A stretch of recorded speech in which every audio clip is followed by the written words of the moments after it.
আমন্ত্রণ রাতের বাংলাদেশে। শুরুতেই জানিয়ে দেব শিরোনামগুলো। এখানে থাকছে বাইক নিয়ে, আমি আবার সকালে আসছি 6টায়, আসে আমি এখন এখানে আসি, এখন তেল পাই নাই। 1 লিটার তেলে যদি 20 টাকা বেড়ে যায় তো আসলে অনেক বেশি হয়ে গেল, একটু কম করে বাড়তে পারতো। জ্বালানির দাম বৃদ্ধির ধাক্কা জনজীবনে। পাম্পে তেলের সংকট রয়ে গেছে আগের মতোই, বিশ্ববাজারের তুলনায় বেড়েছে সামান্যই, দাবি সরকারের।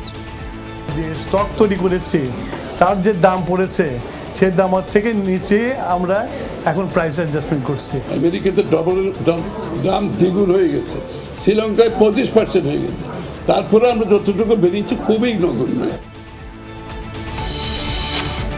উৎপাদন খরচ বাড়ার শঙ্কা শিল্প মালিকদের, হোঁচট খাবে কৃষি খাত। এজেন্ট কমিশন বৃদ্ধির সমালোচনা অর্থনীতিবিদদের। আমি কি উৎপাদন করতে পারবো? আমি কি আমার সময় মতো রপ্তানি করতে পারবো? বাইরে তো এটা নিয়ে শঙ্কিত। কৃষিতে এই ভর্তুকিটা অব্যাহত রাখা উচিত, তাহলে কিন্তু কৃষকরা স্বস্তিতে থাকবে। জ্বালানি সংকট না থাকলে দর বৃদ্ধি কেন? সংসদে প্রশ্ন বিরোধীদের। সরকারের বিরুদ্ধে মিথ্যাচারের অভিযোগ। যদি জ্বালানির কোনো সংকটই না থাকে তাহলে এত লম্বা লাইনই বা কেন? দামই বা বাড়াইতে হয় কেন?